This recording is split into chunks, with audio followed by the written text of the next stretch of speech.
Hay 3 estudios, todos publicados, que indican que entre más emoción tengas, más procrastinas. Entonces, resulta que aquel que es feliz y contento, oye, ¿y la tesis? No sé, pero mira, te cuento esto que está buenísimo. Y tú, oye, date cuenta que me estás diciendo una cosa cuando yo te estoy preguntando otra. Hoy presentamos a un reconocido neurocientífico y divulgador mexicano que ha participado en múltiples programas y entrevistas.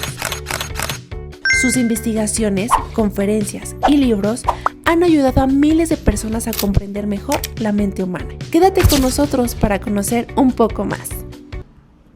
Hola a todos, bienvenidos a Meyali Channel. En este nuevo podcast tenemos a un gran invitado que es el Dr. Eduardo Calixto. ¿Alguna vez ustedes se han preguntado por qué pensamos lo que pensamos y por qué sentimos lo que sentimos?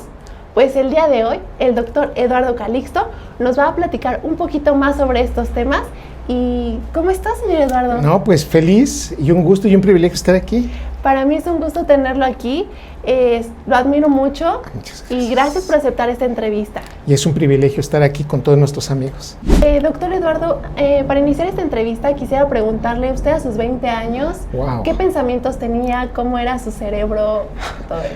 Era rapidísimo de pensamiento. Estaba yo ya en la carrera, en la Facultad de Medicina en la UNAM, y tenía la proclividad de ya estar haciendo, imagínate, cosas de investigación. Entonces, sí, a veces dormía poco, estudiaba mucho y tenía esa inquietud de prepararme para ser un buen médico. Desde entonces, ahí no tenía la idea de querer ser neurofisiólogo, pero estaba ya muy introducido en la parte del estudio de la química. Entonces, estaba yo muy inquieto y quería solucionar tantas cosas. Pensaba rápido, pero hacía más cosas que por momentos yo decía, ¿pero por qué hice eso? Claro, sí, como todos jóvenes ahorita. Sí. Y ya iniciando estas preguntas, Sí. ¿cuál cree que es el mayor error que cometen los jóvenes al cuidar su salud mental y cerebral? Qué pregunta tan interesante. Yo diría que abiertamente sería no detenerse a pensar en consecuencias, en hacer por momentos eventos irreflexivos y llegar a las conclusiones no adecuadas sin tener la retroalimentación de un adulto. Entonces, yo insisto que el cerebro, que digamos hace toda la toma de decisiones, se conecta entre los 7 y 14 años. Las áreas cerebrales de tomar la decisión, de la emoción, de generar pensamientos y al mismo tiempo cambiar la manera como memorizamos, se conecta entre los 7 y 14 años. Ya cuando llegamos a los 20, tenemos esa proclividad de ya realmente prácticamente difícilmente modificamos muchas cosas. Entonces, siempre el proceso es biológico, psicológico y social. Y ante ese punto yo lo que menciono es que de estos 3 elementos, hacer el análisis de que lo que impera más fuerte es lo que traemos de casa. Okay. Así que el mensaje es escuchar siempre la voz de las personas que tienen mayor madurez y tratar de hacer y adecuarnos perfectamente a lo que, digamos, los referentes sociales tienen y que ellos nos enseñan. Y, por ejemplo, o sea, esas conductas que vienen de casa, sí, ¿qué tan difícil es quitarla? Complicadísimo. Mira, 7, 14 años, y aquí es en donde entramos en una parte que a nivel de las neurociencias recientemente he encontrado. Se publica, fíjate, en el 2018, o sea, no tiene mucho esto, y se los compartimos a todos nuestros amigos, que lo que más impera en nuestro cerebro es lo que entró con más dolor y a veces con circunstancias menos, digamos, adaptables. Si entre los 7 y 14 años nos violentaron, nos agredieron, nos mintieron, nos abandonaron, o incluso hay golpes en esa etapa de la vida, cambia la organización cerebral. Entonces, el punto en esencia es que tenemos que reconocer que nosotros construimos la personalidad prácticamente entre los 7 y 14 años. Así como nos fue, cómo somos de adultos, cómo repetimos cosas, cómo nos adaptamos. La pregunta es qué pasó entre los 7 y 14 años.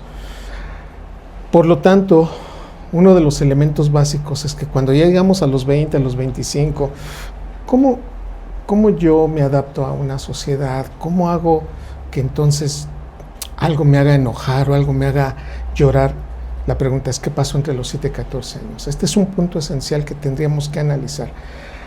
Por lo tanto, yo lo digo abiertamente, cuando nosotros tenemos estas, digamos, complejidades, es abrazar cuando más difícil se ponen las cosas, cuando más nos necesitan, ¿sí? Y es que habrá entonces que ver qué pasó entre los 7 y 14 años. Ahí entramos todos, ¿no? Los papás, los maestros, los compañeros. Pero sí es muy importante reconocer. La otra parte, pues, es la herencia, ¿no? Si yo te pregunto a quién te pareces, tú me vas a decir a mi papá, a mi mamá. Es el carácter, pero la personalidad se construye entre los 7 y 14.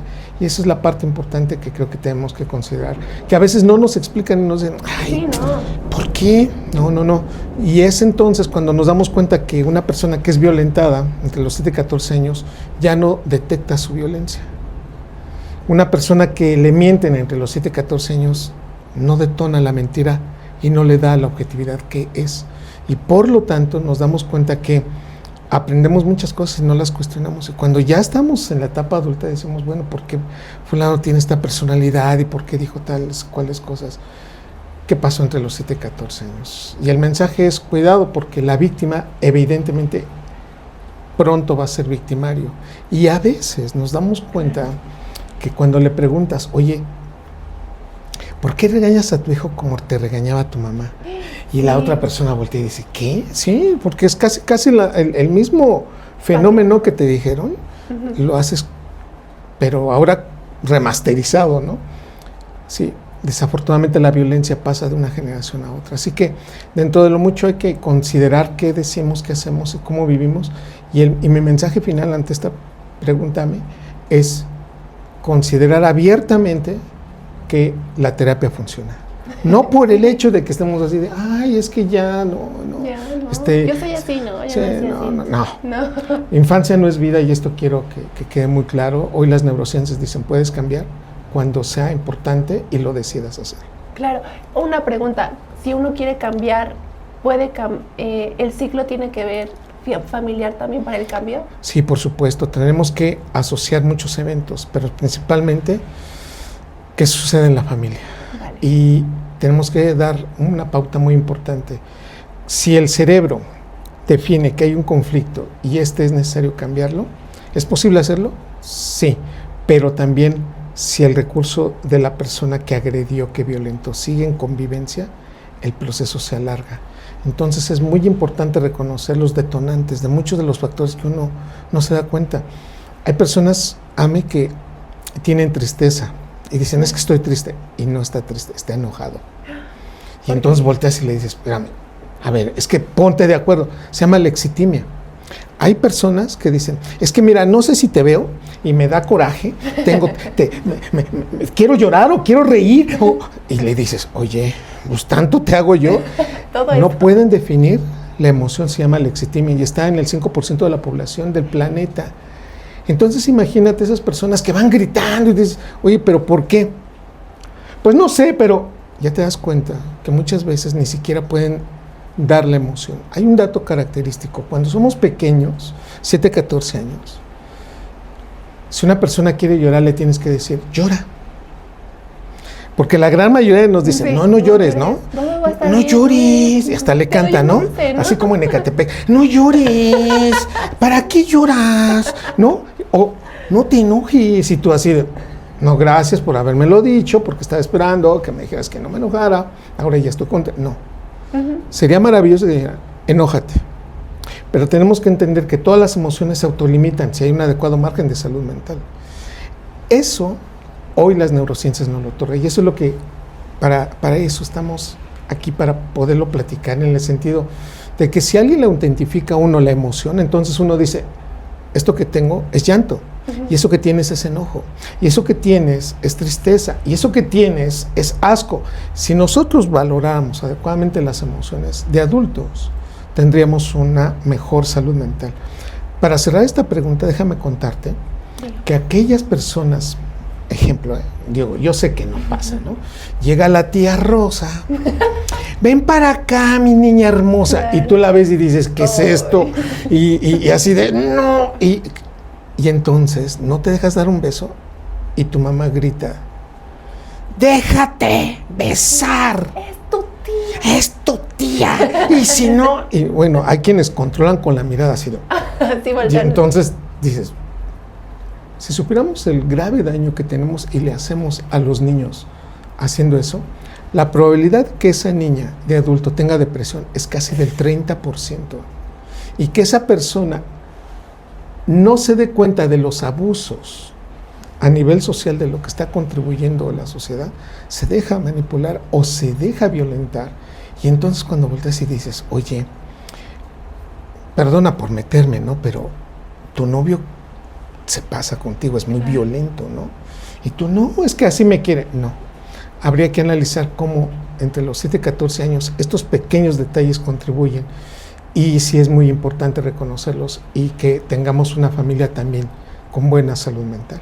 Pregunta, Sí. ¿por qué a veces sentimos que procrastinamos aunque realmente queramos hacer las cosas? Qué hermosa pregunta, y esto también para los jóvenes, porque tenemos que decirlo abiertamente que a nivel cerebral tenemos áreas cerebrales que generan emoción, y una de las principales es la amígdala cerebral. La amígdala cerebral es del tamaño, imagínate, de nuestras manos, de la uña, ¿sí? Ok. Este es el tamaño de nuestra amígdala cerebral. Tenemos una izquierda y una derecha. Ya sé qué vas a decir, doctor, a mí ya me las operaron. No, esas son las tonsilares. No, la amígdala cerebral, las que tenemos relacionadas con el lóbulo temporal. ¿Sabes por qué se llama temporal? No, dígame. Porque aquí aparecen las primeras canas. Aquí, dicen, bueno, salieron acá arriba, pero normalmente el tiempo temporal aparece aquí, por eso se llama lóbulo temporal. Está muy relacionada con este proceso de emociones, del escuchar, del hablar, y la amígdala cerebral genera estos procesos emotivos. En 500 milisegundos estás enojada, estás feliz, estás contenta. Es en la mitad de un segundo. Imagínate la velocidad con la que rápidamente se activa esta área cerebral. Es de las que más rápido se activan. Y hay un neurotransmisor, bueno, dos en especial, que permiten esto. Uno es la noradrenalina y la otra es la dopamina. Si el punto es así de rapidísimo, uno se enoja. Claro. Porque uno lo que quiere es tener la razón. Digo, si alguien se va a pelear porque está defendiendo la razón del que está enfrente, no. Normalmente hacemos eso. Y aquí viene el punto. ¿Por qué me dice entonces que la amígdala está relacionada con la procrastinación? Y el mensaje es el siguiente. Hay 3 estudios, todos publicados, que indican que entre más emoción tengas, más procrastinas. Entonces, resulta que aquel que es feliz y contento, oye, y la tesis, no sé, pero mira, te cuento esto que está buenísimo, y tú, oye, date cuenta que me estás diciendo una cosa cuando yo te estoy preguntando otra. La emoción y los que más procrastinan, los que van perpetuando, no, mañana, mira, pues ya de todos modos, pues estamos en enero, y luego viene febrero, pues en marzo, y luego en mayo es mi cumpleaños, nos vemos en junio, y tú. Y es el otro mes, ¿no? Oye, no, oye, ¿tienes 10 minutos para hacer esto? Pues lo veo después mejor, ¿no? Claro. Muy emotivo, y este es uno de los factores. El segundo punto es que la parte más inteligente del cerebro es la región que está aquí. Esta región es la última que termina en madurar el cerebro, se llama corteza prefrontal. Y esta corteza prefrontal tiene unas conexiones tan rápidas, pero en las mujeres no termina de conectarse hasta los 20, 21 años. La mujer a los 21 años ya sabe para dónde va la vida. Sí. En cambio, los varones, 25, 26, 27, 28, 29, 30... Nos tardamos más. No, espérate. Bueno. Bueno, nos tardamos más, pero esto no quiere decir que no maduremos. Nosotros tenemos un factor muy importante que es la testosterona, y la testosterona desconecta neuronas. Y ustedes, las mujeres, tienen 17 beta-estradiol y conecta neuronas. La gran diferencia es que esto marca cómo una mujer madura más rápido en términos de vida que nosotros los varones. Por eso, y aquí lo voy a decir con mucho cuidado, y doy una premisa del nuevo libro que ya viene, del Dr. Calixto. Fíjate, en este canal lo vamos a decir.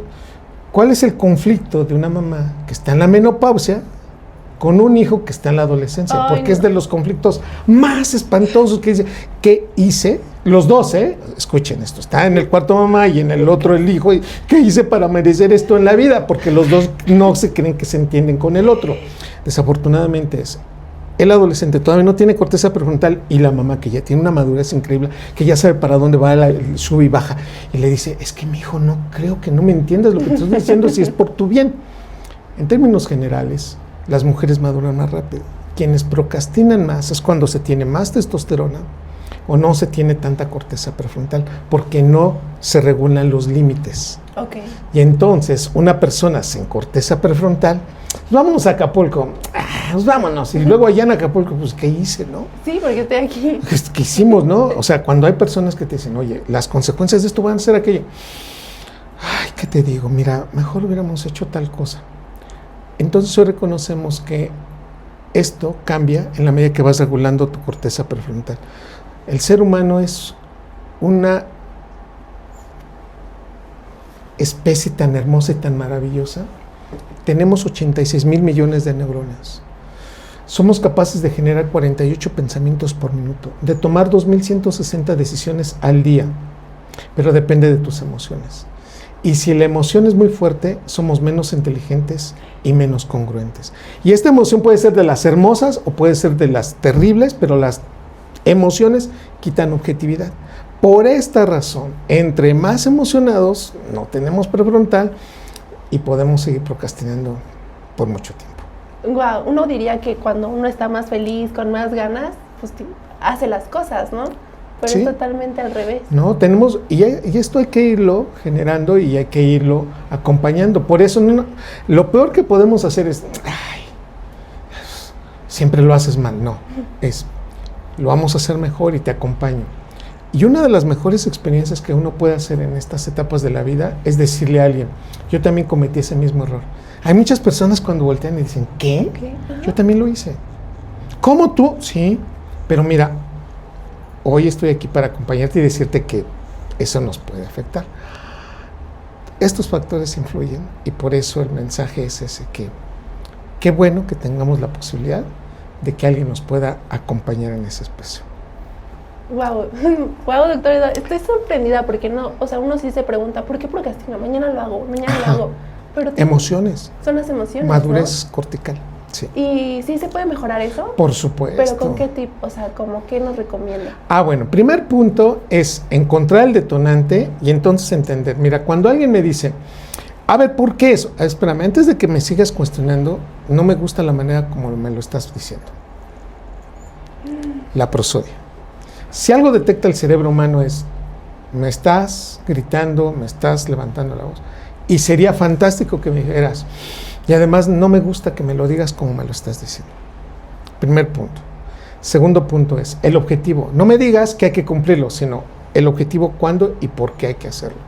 Si tú me diseñas esa estrategia, entonces podemos llegar a una conclusión mucho más fuerte. Si yo te digo, no, pues hay que hacer eso, ¿cuándo? Pues tú me vas a decir, no, espérame. No, espérame, no. Eso. Vamos a verlo en tiempos y la objetividad. El tercero es jerarquizar. Todo es importante, no, espérame, no todo. Habrá que ver que sí es importante. Y sobre ello señalarlo y decir abiertamente por qué es importante. El cuarto punto es, si lo intentamos y no lo hicimos, danos una explicación. Mira, ¿a ti ya te cortaron novios? Sí. ¿Has sufrido y has llorado? Sí, bueno. Se deprimió uno bien feo. ¿Verdad? Sí. Sería maravilloso que, bueno, no sé si regresaran los 25, pero, o 28, no sé, y que te dieran una explicación por qué. Y tú dijeras, por eso fue. Dándote una explicación, dices, ok, ahora lo entiendo. No se trata nada más de, no vamos a discutir, sino explícame por qué. Si a mí mi mamá me explica por qué me regaña, entonces yo entiendo por qué me regaña. Porque si me regaña y me da un argumento que no tiene nada que ver con lo que está pasando, en ese momento digo, ya no supe qué fue. Claro. Si me dan argumentos, si me dan una explicación, en la vida entonces entiendo qué es lo que estoy haciendo mal. Y eso da información muy importante que gradualmente vamos modificando. Quiero platicarte a ti y a todos quienes nos están viendo que solamente somos dueños del 46% de los hechos reales que nos sucedieron. ¿Tú crees que te aprendiste todo? Y eso no es cierto. Sí. Te tengo que decir que todos en nuestra película, nadie es malo en su propia película. El proceso en general es que cuando nosotros, entre más emocionados estamos, el proceso memorístico se incrementa. Para eso tenemos las emociones, para aprender. Y ya sé que vas a decir, eso no es cierto. Sí, ¿cómo? Tú sueñas Sí. todos los días. ¿Qué Claro. soñaste antier? No me acuerdo. Porque ¿Por qué no no me tiene, acuerdo? porque es normal que se te olvide el sueño, pero si en un momento dado tú tienes un cerebro emotivo, un sueño emotivo, en ese momento, ¡prum!, la emoción hace que ese sueño ya no se te olvide. Y hay sueños que no se te van a olvidar porque tienen emociones. Sí. Si yo te digo, ¿cuándo fue la primera vez que pusiste tu piecito en la universidad, o en la facultad, o en la escuela, o en el trabajo, o cuando viste a esa persona que es muy importante para ti? Nunca se te olvida la primera vez. Claro. Después ya ahí como que uno tiene problemas, ¿no? Entonces, emociones son importantes, se autolimitan, incrementan el proceso, ¿sí?, de la consolidación de la memoria. Dicho todo esto, entonces, quiero decir que somos una especie maravillosa, que la memoria a veces nos engaña y que tenemos que reconocer que tenemos que seguir trabajando en ello para reconocer que una persona a veces se queda con lo más significativo y no con el contenido real. Por eso un cerebro tiene que reconocer las cosas y saber escuchar. Este es uno de los eventos que hoy las neurociencias nos lo otorgan con más facilidad. Wow, estoy impresionada de esta información. Y doctor Eduardo, Sí.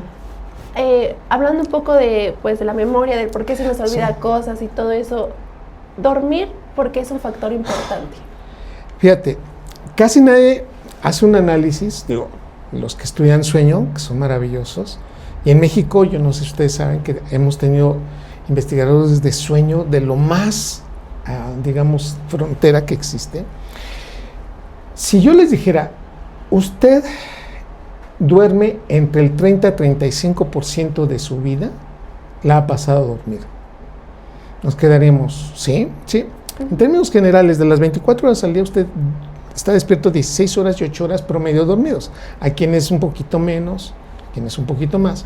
Pero la importancia es que durante el sueño cambiamos la adquisición de información y lo que no se va a conectar se desconecta, pero lo que va a generar un aprendizaje nuevo se conecta. Las primeras horas de sueño, en promedio entre las 11 de la noche y 3 de la mañana, es cuando mejor está nuestro sueño, cuando estamos soñando, cuando se libera hormona de crecimiento.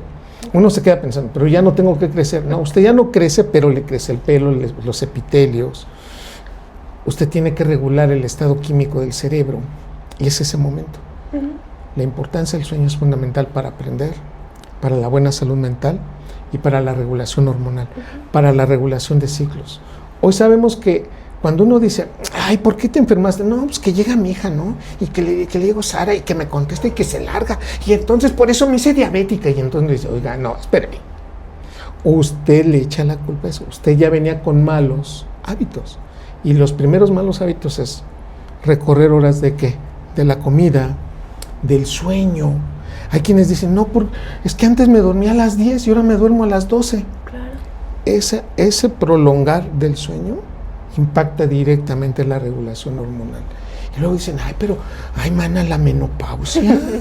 ¿Por qué me dio a mí tan temprano y a ti tan bien? Sí, y los horarios, la regulación de cuando comemos, los procesos de estrés que continuamos, y todo esto el sueño prácticamente lo regula.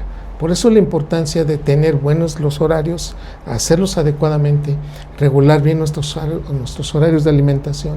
Todo eso es fundamental y esto es lo que impacta, digamos, de manera más rápida. Por eso cuando vemos, yo no sé si tú lo sabías, yo también cuando leí esta información me quedé impactado. Los seres humanos vamos en una evolución y generamos un cambio significativo entre los 40 y 44 años. Quiere decir que todos envejecemos igual hasta los 40, 44. Y después de los 44 hay unos que dicen, oye, ¿qué te hiciste? ¿No? O vamos a las fiestas y dicen, oye, ¿viste a Gómez? Sí. ¡Qué acabado está! Sí, está tremendo. Y nos damos cuenta que ahí se ven ya las diferencias. Okay. Hay dos edades fundamentales del ser humano, los 40, 44 y la otra son los 60. Cómo nos hemos cuidado en esas etapas de la vida y cómo hemos llegado a eso es cuando nos vamos a definir que es lo que va a ser ya en nuestra tercera época de nuestra vida.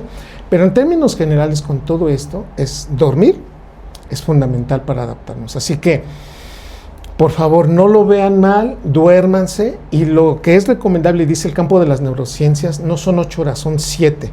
Todavía, si esta entrevista me lo hubieras hecho el año pasado, te hubiera dicho 6, pero no, son 7. Hoy sabemos que son 7 horas para dormir. Pero yo no tengo tiempo. 7. Si no, entonces, la memoria, ¿sí? Luego llegas así de, Sí. ¿a qué venía? Claro. Te iba a decir algo y así. Sí, ¿de qué? Y luego vas manejando y, ¿cómo se llamaba? O luego llegas y te dices, oye, ¿no traía yo una bolsa? Y tú, ni cuenta me di. Pues tú nunca te das cuenta de nada. Claro. La memoria, ¿no? ¿Dónde está el boleto del estacionamiento? La memoria, ¿no? Todos estos factores es cómo está durmiendo, qué estrés trae, ¿sí? Nunca voy a decir que está mal tener estrés, nunca. El estrés es un excelente amigo hasta el minuto 90 como partido de fútbol. Claro. Pero después de ese tiempo, ahí sí el estrés se convierte en un enemigo.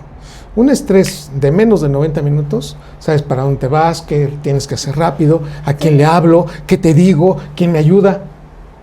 Es bueno. Pero si ese estrés ya son 90 minutos y seguimos refunfuñando, enojados, diciendo groserías, ese estrés ya no es bueno. Por arriba de 90 minutos, cuidado.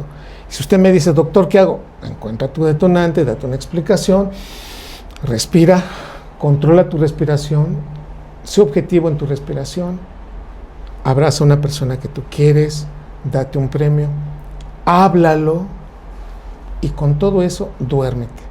Mira todas las cosas que el sueño. Y finalmente, hay personas, yo no sé si tú conoces unas, que llegan y dicen, oye, pero ¿cómo he subido de peso? ¡Qué raro! Y tú les dices, sí, pero cuídate, ¿no? ¿No?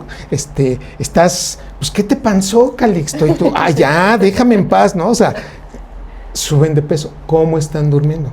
También eso implica.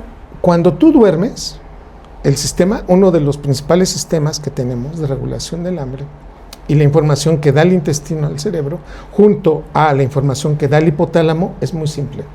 Hay una hormona que es responsable de cómo tenemos hambre, se llaman orexinas.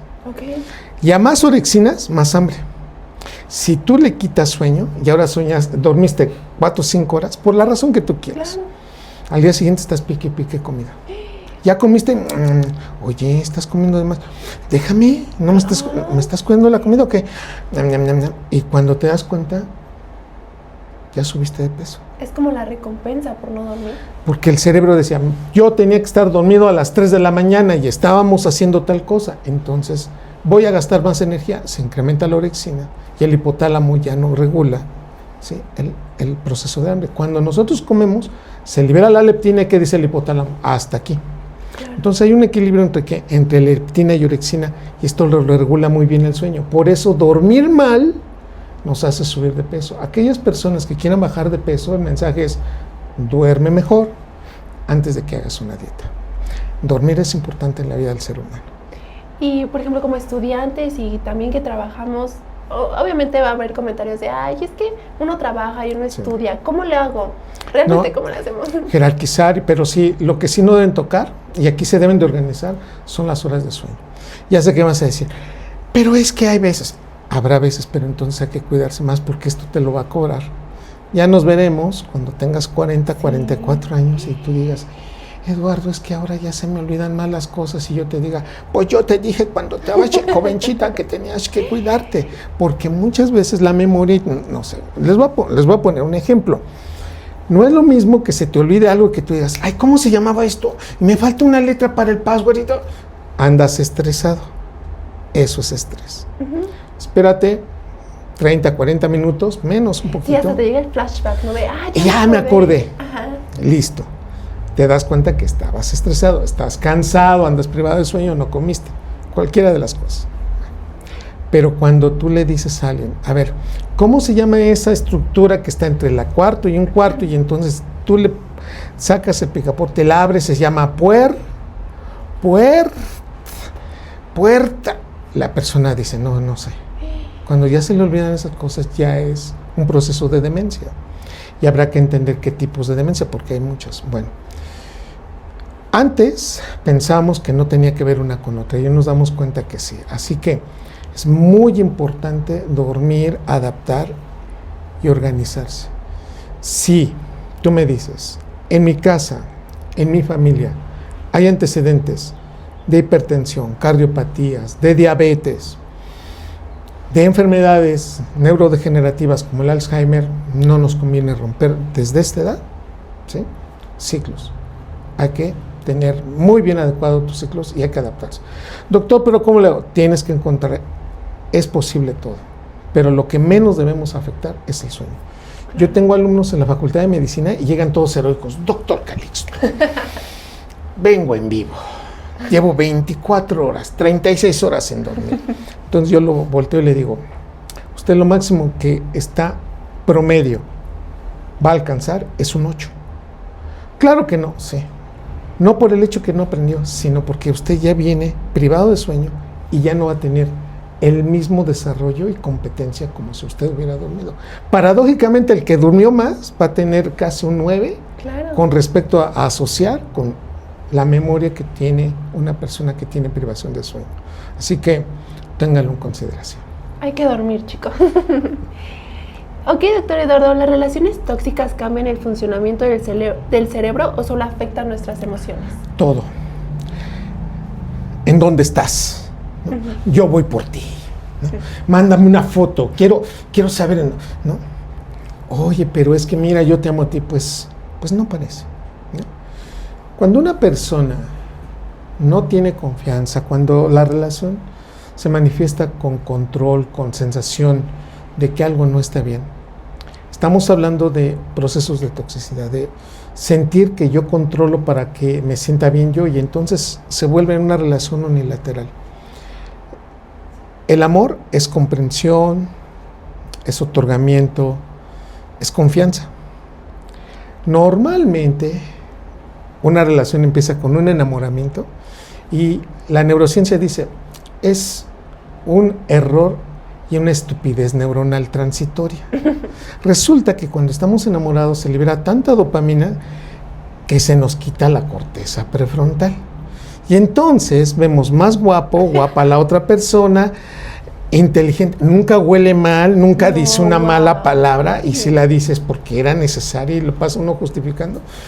Y cuando después de este proceso que dura entre 3 a 4 años el enamoramiento disminuye, por eso dije que era una estupidez transitoria, porque no lo ves como la magnitud. El enamoramiento es una proyección de lo que tú quieres en la otra persona, cuando en realidad la otra persona ni siquiera tiene la culpa de lo que está desarrollando en tu cerebro. Pero tengo que decirlo abiertamente, las mujeres tienen un factor distinto de enamoramiento al de un varón promedio. Las mujeres huelen a la persona. Esto significa que el hombre se enamora de lo que ve, pero la mujer no solamente de lo que ve, sino de lo que huele la otra persona. Cuidado, chicas, cuidado cuando tú ves a alguien, porque en el momento en que tú dices, ¿qué tiene este hombre que no tenía en los otros? Y te das cuenta cómo la jerarquización del cariño es muy fuerte. Y hay hombres que con unos niveles de violencia que pasaron entre los 7 y 14 años, y tú dices, no me importa, es este. Y si esa mujer viene con alteraciones o con factores totalmente también mal aprendidos entre sus 7 y 14, digo, esto solamente sucede en Ecatepec, ¿no? Pero bueno, esto resulta de una condición que desafortunadamente nos damos cuenta que eso también libera una hormona maravillosa que se llama oxitocina. Okay. A las personas que les llamamos tóxicos es liberación de oxitocina con una grosería, con un golpe, así, ya me voy, y tú, ¿oh, sí? Okay. Entonces volteanlo así, oye, así se quieren el cariño, amor apache. Siempre, él es así. Y cuando no le dice una grosería, cuando no le pega, cuando no, o sea, algo ya pasó, ya cambió. Ya no me aman. Ay, qué terrible. No. Estamos hablando no de una generalización, pero sí de algo que es tan común. Y el mensaje es ese. La toxicidad, el mal aprendizaje, la mala adecuación, un cariño mal elaborado, que poco a poco va transformando a la pareja y que tiene un trasfondo de lo psicológico a lo biológico, y hay un determinismo recíproco de lo biológico a lo social, generan cambios psicológicos. Y aquí viene el primer punto. No vamos a caer en una falta de respeto, porque ella ya lo aceptó. Ustedes conocen a Rihanna. Sí. Qué bonito canta. Sí. Es maravillosa, es increíble. Pero ella aceptó un nivel de violencia muy fuerte. Si nosotros contáramos de los famosos, no podemos decir todos, nada más de ella tiene el famoso, ¿sí?, síndrome, que cuando ella quiere ser mejor y da mejores muestras de cariño y la agreden, ella dice, estoy haciendo lo correcto. Síndrome de Estocolmo. Amar, perdonar y justificar la violencia de su agresor, y que eso incrementa la magnitud de la empatía y de la consolidación de la relación. Cuando esto va avanzando, tarde o temprano el nivel de violencia va a ir avanzando todavía más. Por este factor, tenemos que decir que aquí hay dos cerebros que hablan de una inadecuada salud mental. Tanto de quien ama y libera oxitocina con el coraje y con el grito, como quien lo acepta y dice, te perdono por el amor que te tengo. Todo este proceso indica que algo no está bien. Los dos, tarde o temprano, van a hacer un detonante mucho mayor, y desafortunadamente tenemos de esto una gran cantidad de alteraciones que van acompañadas de depresión, de ansiedad, de estrés sostenido, y que esto se puede ir a trastornos, o que son los detonantes como la esquizofrenia, el trastorno límite de la personalidad, de tal magnitud que nos damos cuenta que existen muchos psicópatas, muchos sociópatas generando estas relaciones, y uno se trata de explicarlo y vemos, si la oxitocina genera el perdón, el amor, el apego, la sensación de pertenencia, entre más oxitocina tú le dices, es mío, es para mí. Desafortunadamente, los hombres no tenemos este proceso en esa magnitud. Te mencionaba abiertamente que las mujeres, cuando huelen el complejo mayor de histocompatibilidad, es una proteína que está en todas nuestras células. El sistema inmunológico va detectando lo que es propio de lo que no es. Y cuando detecta algo que no es, inmediatamente dirige una relación de cambiar a esa célula y generar un cambio en el sistema inmunológico. Por eso quitamos a bacterias y a virus y quitamos células cancerosas. El complejo mayor de histocompatibilidad es muy importante para el ser humano. Bueno, lo que quiero comentarles es que esta proteína, las mujeres tienen receptores en su aparato vomeronasal que cuando lo respiran, entre más diferente sea el suyo, más les atrae a esa persona. Y entonces tú volteas, sí, claro, y le dices a tu amiga, le dices a tus mujeres que están alrededor, oye, qué guapo hombre, es maravilloso. Y todas voltean así de, no, para ti no. Y tú volteas y le dices, es mi hombre. Ese factor no lo puedes controlar voluntariamente. Este es el principio del rechazo de consanguinidad, que por más que un complejo mayor de histocompatibilidad que sea igual al tuyo te quiera, tú tienes rechazo por él. Pero como las mujeres lo están oliendo, incluso pueden oler ese complejo entre mujeres. Por eso hay mujeres que se caen tan bien porque tienen complejo mayor de histocompatibilidad totalmente distinto, y hay mujeres que no se soportan ni 5 minutos porque dicen, ya me voy. Oye, pero te presento a mi amiga, ni me la presentes. Claro. ¿Pero por qué? Es que ya me cayó mal. Pero no la conoces, ¿no? Es un factor importantísimo. Y este factor la tienen las mujeres. Por eso una mujer cuando tiene una pareja, ya no preguntes por qué. Ella fue quien lo escogió. Y este es un factor muy importante. Te das cuenta que tú dices, a ver, quiero hablar contigo. Mira, ahorita que nada más estamos tú y yo, ¿qué pareja te cagaste? Por favor. Y tú, ¿pero por qué? Sí, es maravilloso. No, ve cómo te dice, cómo te habla. El complejo mayor de histocompatibilidad es tan fuerte que esto es lo que hace que muchas mujeres, en parte, de nuevo, sin generalizar, en neurociencia no podemos hacer generalizaciones, llegues a esta parte de decir, ¿por qué estoy y sigo con él? La relación del varón es, y lo voy a decir con mucho cuidado, porque cuando uno lo explica, uno se puede meter en muchos problemas. Espero que no se salga del contexto. Los varones tenemos un periodo reproductivo más grande que las mujeres. Un hombre a los 50 años puede ser papá, a los 60, 70, 80. No, doctor, mira, ahí está Mick Jagger, está Robert De Niro, está Al Pacino, y que todo el mundo me dice, doctor, cargando a sus niños, ¿no? Claro. con respecto a la mujer que tiene un periodo reproductivo más corto. Es por eso que ustedes tienen que escoger a la pareja. Nosotros podemos tener parejas en 3 diferentes generaciones. Sin llegar a ser todo esto un determinismo, tenemos que decir que desafortunadamente las mujeres para escoger utilizan una estrategia biológica maravillosa que eventualmente dicen, debí haberlo dejado hace mucho tiempo. Cuando alguien esté en esta crisis, cuando alguien esté muy preocupado, es cuando más tenemos que apoyarle y decirle, necesitas apoyo profesional, porque no nos va a escuchar a nosotros. Por más que queramos al hijo, a la hija, a las primas, no, por favor, un profesional. Y en todo este contexto, el tóxico es grosero, abandona, miente, golpea, ¿no? Una de las frases maravillosas que en las neurociencias tiene para poder ayudar a esto, y con esto cierro mi respuesta en esta pregunta, es: ¿por qué quieres estar con alguien que no quiere estar contigo? Cuando tú resuelves eso, hay muchos factores alrededor que te van a ayudar a encontrar una respuesta mucho mejor con el tóxico. No, tiene mucha razón y pues yo creo que la ayuda psicológica siempre va en pie, ¿no? Y también Totalmente. es como lo explicaba en un principio, ¿no? También va relacionado al trauma de los 7 a los 14 años, ¿no? Sí. Para cambiar otra pregunta, Sí. ¿qué papel juega la música en nuestro cerebro? La música es fenomenal, es importantísima. La música no existe fuera del cerebro humano, la tenemos. Para escuchar música necesitamos primero estar adeptos. El cerebro humano escucha desde el 7º mes de vida intrauterina. O sea, todavía no nacemos y podemos estar escuchando acordes. Antes no, pero después del 7º mes, y ya cuando nacemos y escuchamos el tono de voz y la prosodia, y maravilloso. Punto número 1, la música entre los 0 y 5 años ayuda a mielinizar.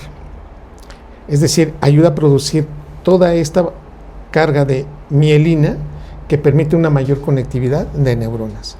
La velocidad de comunicación depende de mielina. La máxima comunicación se da a 120 metros por segundo. ¿Esto qué quiere decir? Un beso en los labios corre 120 metros por segundo. Sin embargo, un golpe en el tobillo, ese corre a 0.2 metros por segundo. Y uno dice, ¿cómo es posible que el dolor viaje más lento que un beso? Por eso un beso, si no se cambia, se desensibiliza. Cada beso debe ser diferente, porque el cerebro dice, ya sé cómo besa, pues dámelo diferente. En cambio el dolor, como no desensibiliza, me está diciendo que algo tengo que poner siempre atención ahí. Con todo esto, el proceso natural que tenemos es que la música genera una mayor mielinización. De los 7 a los 14 nos ayuda a conectar más neuronas. ¿Ustedes conocen Sting, el cantante de Police? No, bueno. Por favor, hay que poner música de Police. Es maravilloso. Este hombre, increíble, accedió a hacerse resonancias magnéticas en la Universidad de McGill. Y se le encontró que tenía cuerpo calloso, es la comunicación de los 2 hemisferios cerebrales más conectados, y una mayor actividad del lóbulo frontal y el lóbulo izquierdo. La música incrementa la activación del lóbulo izquierdo, porque es la que entiende la letra, y el lóbulo derecho es más musical, de ritmos y frecuencias. Si algo va a conectar más al cerebro es la música. Hoy sabemos que cuando estamos con una música que nos gusta, no sé, reggaetón, Los Ángeles Azules, Nirvana, no sé, la que a usted le guste, inducimos un ritmo que le llamamos ritmo gamma, que está por arriba de 30 Hz. Es de las de mayor actividad y esta ayuda a conectar neuronas. En 2018 sale un artículo que cambia totalmente la manera de ver las melodías de Mozart. En la década de los 90 se decía que estaba el efecto Mozart y desafortunadamente no se pudo reproducir porque decían, póngale Mozart a la señora que está embarazada para que su hijo sea inteligente. Y no, pues la verdad es que mucho no sucedió. Y entonces queda uno pensando, entonces, ¿qué pasa, doctor? Si tú escuchas la sonata para 2 pianos, sonata para 2 pianos, K448, de Wolfgang Amadeus Mozart, induces ritmo gamma, sin que tú te lo propongas, y conectas más neuronas. Claro. 15 minutos después vas a poner más atención, te vas a acordar más de cosas, vas a poner atención selectiva. Doctor Calixto, pero esto nada más bueno, Mozart lo hace rapidísimo y es tan especial. Sin embargo, hoy sabemos que si pues a mí me gusta, no sé, la cumbia, me gusta el rock, me gusta el reggaetón, ¿puedo inducir ritmo gamma? Sí, pero aquí el mensaje es lo siguiente. Si lo vas a utilizar para generar un poquito más de memoria y estar a gusto, primero escúchala y después te pones a estudiar, porque si te la pones estudiando, o el cerebro escucha la música o estudia, porque no puedes con las dos. Finalmente este mensaje es: la música es maravillosa, conecta más neuronas, y aquellos que utilizan esto tocando un instrumento tienen mayor plasticidad neuronal, aprenden más rápido y prácticamente la probabilidad de tener Alzheimer es casi nula en ellos. Así que la música es un regalo que tenemos en las neurociencias y que nos puede ayudar muchísimo. Y por ejemplo, una pregunta medio saliendo del tema: ¿por qué a veces nos recordamos más una canción que a veces a una persona? Sí, porque es generadora de emociones. Y esto va directamente involucrado con regiones neuronales que está generando este proceso de conectividad. Y es un hecho. Y puedes hacer asociaciones entre lo que te gusta, entre la música y entre las personas. Sin que tú sepas, por ejemplo, yo no sé tocar ningún instrumento, ¿eh? Si tú me preguntas guitarra, piano, no, pero si me ponen un resonador magnético, eso que me va a tomar las fotografías en el cerebro en este momento, y escucho música de piano, mi cerebro en las áreas motoras que están moviendo mis dedos se empiezan a activar como si yo estuviera tocando el piano. Y que esto se encuentra en mujeres que utilizaban la música para hacer danza, estando dentro del resonador magnético que no se podían mover, sus cerebros se estaban activando como si estuvieran bailando. Esto involucra claramente que la música también involucra áreas cerebrales que están relacionadas con movimiento, y es algo que ninguna otra cosa en la vida hace. Así que la música, bienvenida a nuestro cerebro. Ya ven, la música no es mala. Doctor Eduardo, ¿qué consejo le daría a un joven de 20 años para tener un cerebro sano y una mejor calidad antes de los 30 o después de los 30? Vamos a tratar de hacer un decálogo rapidísimo. Uno, que se siga asombrando de la vida, que no se lo quiten. Eso, ya sabes, ay, eso no es chistoso. No, para mí sí, discúlpame. Okay. Antes de los 20 años, entre los 20 a 25 años es cuando vamos a liberar más dopamina en la vida, es cuando vas a disfrutar todo. Así que síguelo disfrutando. 2, duerme mejor, por favor, duerme por lo menos 7 horas. 3, haz ejercicio. Hay una proteína maravillosa que se llama BDNF, factor neurotrófico derivado del cerebro, que se produce en la medida que más ejercicio hacemos. Sigue haciendo ejercicio. 4, como Spider-Man, sexualidad con alta responsabilidad. Sí, tengo que decirles que tienes un gran poder, pero eso te hace muy responsable, así que no lo olvides. Cada orgasmo libera BDNF, entonces muchos dicen, entonces tener actividad sexual, sí. Incrementa memoria, sí. Conecta neuronas, sí, pero con responsabilidad. 5, hay que comer adecuadamente. Cuando alguien dice, ¿cómo? Sí, proteínas, importantes y fundamentales. Hay un investigador mexicano que en el 2003 demostró que el aprendizaje depende de síntesis de proteínas. ¿Tú lo conoces? No. Es al quien lo estás entrevistando. Entonces él demostró, y lo publica en Journal Neuroscience, que es necesaria la síntesis de proteínas. ¿Para qué? Para que se logre la consolidación de procesos memorísticos. Comer proteínas te ayuda a tener mejor memoria. 6, es importante agradecer. ¿A quién tienes que agradecerle hoy? Liberar oxitocina, generar procesos de, no estoy yo solo, me encantaría estar solo, pero no estás solo.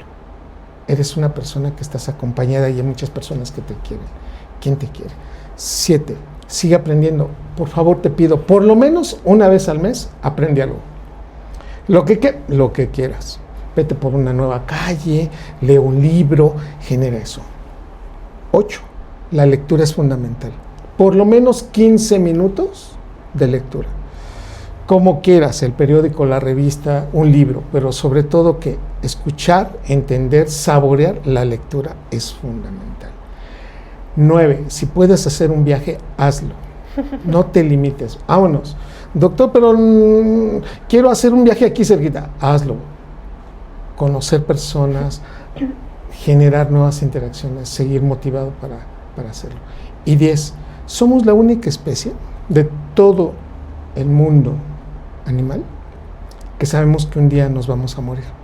Ningún otro cerebro, biológicamente hablando, tiene esa connotación. Entonces esto involucra la manera como convivimos. Así que si tienes a una persona que quieres, díselo. Si hay una persona que amas, hácelo sentir.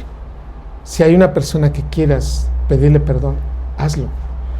Ese proceso natural de sentirte humano y decir me equivoqué, pero lo puedo hacer mejor, es fundamental. Yo le diría a aquellos que tienen 20 años, equivóquense y levántense. Inténtenlo de nuevo. La vida se va a poner mejor. Y sobre todo, hagan de esto una experiencia inolvidable. Ay, qué bonito, doctor Eduardo, qué bonito consejo me lo va a llevar siempre y espero que todos ustedes se lo lleven. Y para cerrar también esta entrevista vamos a hacer un pequeño juego. Venga. ¿Le parece muy bien? A ver. Yo le voy a decir una situación y usted me tiene que decir qué parte del cerebro está trabajando más. Ok. Ok. Interesante. A ver, te enamoras a primera vista. Amígdala cerebral. Te espantas porque alguien te grita, ¡cuidado! Amígdala cerebral. Se te olvida dónde dejaste el celular. Hipocampo. Bailas tu canción favorita. Entre hipocampo y ganglios basales. Hueles un pan recién horneado y se te antoja. Hipotálamo con hipocampo. Ah, muy bien. Gracias, doctor Un gusto. Eduardo. Y bueno, le tengo un pequeño regalo. Yo sé que le encanta el café. Entonces, le tengo aquí. Ay, gracias, gracias. Una tacita. Ay, se me cayó. Una tacita para que tome su café. Gracias. Y bueno, es un agradecimiento por venir a esta entrevista, por darnos un gran consejo y que nos ayuden, ¿no? Porque somos una generación que queremos aprender, pero tampoco hacemos mucho porque nos da miedo. Entonces, agradezco mucho sus palabras, agradezco sus consejos y espero que estos consejos lleguen a los que tengan que llegar, que los tomemos y que sigamos aprendiendo y que pronto lleguemos a ser más jóvenes como usted a esa edad. No, mi mejor, de verdad, deseo es que quienes nos escuchan sea esto una motivación de seguir aprendiendo y de que se acerquen a profesionales si es necesario y de que pues las redes sociales hay que saberlas leer, pero hay programas como este que valen mucho la pena y para mí ha sido un verdadero, de verdad, placer estar contigo. Gracias. Y que no sea la primera ni la última. Doctor Eduardo, para finalizar esto, quiero hablar de sus libros. ¿Cuál viene? ¿Qué nos recomienda para cada tema? Bueno, aquí hay 2 de 5. El primero fue Un clavado a tu cerebro, que es toda una introducción, nada más, de lo que hace el cerebro en muchos temas, desde el amor, desde patologías, desde estrés. Es un libro que hoy se encuentra en Rusia y en España ya a la venta. Ya. Después está El perfecto cerebro imperfecto, en el cual hablamos de muchas de las cosas que hacemos y nos damos cuenta que no estaban tan bien.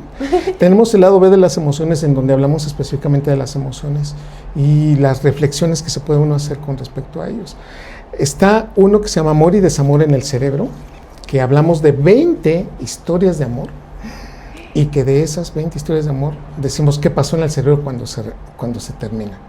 Okay. Y el más reciente fue el de 100 lecciones de neurociencias y viene un libro que está totalmente relacionado con el ciclo vital y también con la neurodiversidad. ¿Qué sucede con el autismo, con el TDA?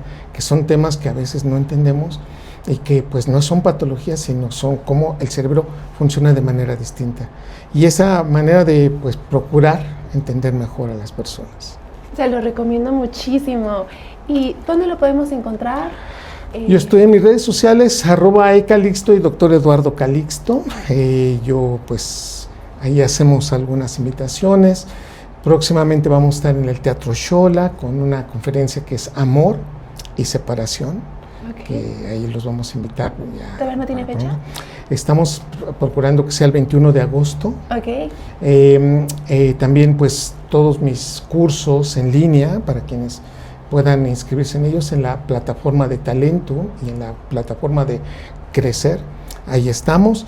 Y finalmente pues con toda la interacción que podamos hacer desde el punto de vista médico. Si ustedes me preguntan, yo contesto, así que ahí estamos. Muchas gracias. Y por último, una Sí. despedida, una reflexión para todos nuestros espectadores. Debo decirles, vamos a ponernos serios, Ok. que el ser humano tiene un trayecto y una evolución a lo largo de este proceso de vida, en donde pocas veces nos ponemos a reflexionar que vamos cambiando incluso nuestra manera de pensar, y que no necesariamente es que estemos mal, sino que hemos transitado notablemente sin llegar a hacer reflexiones oportunas tal vez, y que nos ha tocado convivir con diferentes personas en la vida. Quiero decirle que desafortunadamente no tenemos más de 12 mejores amigos. Quiero decirle que una persona que usted conoce este año, en menos de 5 años ya no va a estar. Solamente nos quedamos con el 10% de las personas que conocemos. Se queda uno pensando, no, el cerebro humano siempre quiere que lo quieran.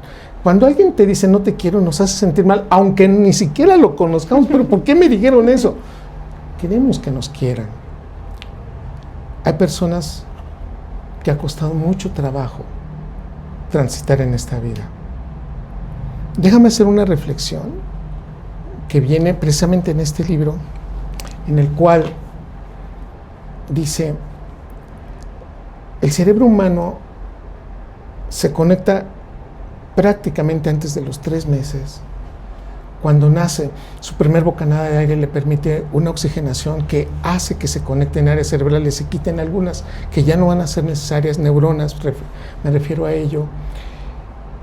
Que nosotros crecemos mucho en el primer año de edad, y a los 5 años tenemos miedo de estar solo, a los 10 tenemos nuestros primeros amores platónicos, a los 20 contamos historias para enamorarnos, a los 30 ya tenemos dudas de haber escogido a la persona con la que decidimos envejecer, a los 40 nos damos cuenta que el amor no siempre es maravilloso y el desamor no es una tragedia, a los 50 nos damos cuenta que muchas cosas ya no se van a cumplir y hay sueños que se van a quedar en sueños, a los 60 ves envejecer más a otras personas que a ti, a los 70 te acuerdas de las mejores lecciones de la vida de una persona que te enseñó y que le decías mamá, y a los 80 algunos nos damos cuenta que ya no somos lo que solíamos ser y que fuimos padres, a veces grises, pero la vida nos da la oportunidad con los nietos de abrazarlos y agradecer de haber estado en este planeta y decir valió la pena, para que en este transcurso de vida nos demos cuenta que hay personas que nos pueden ayudar y que no estamos solos y que no se sienta solo y que si es necesario pedir ayuda, la pidamos.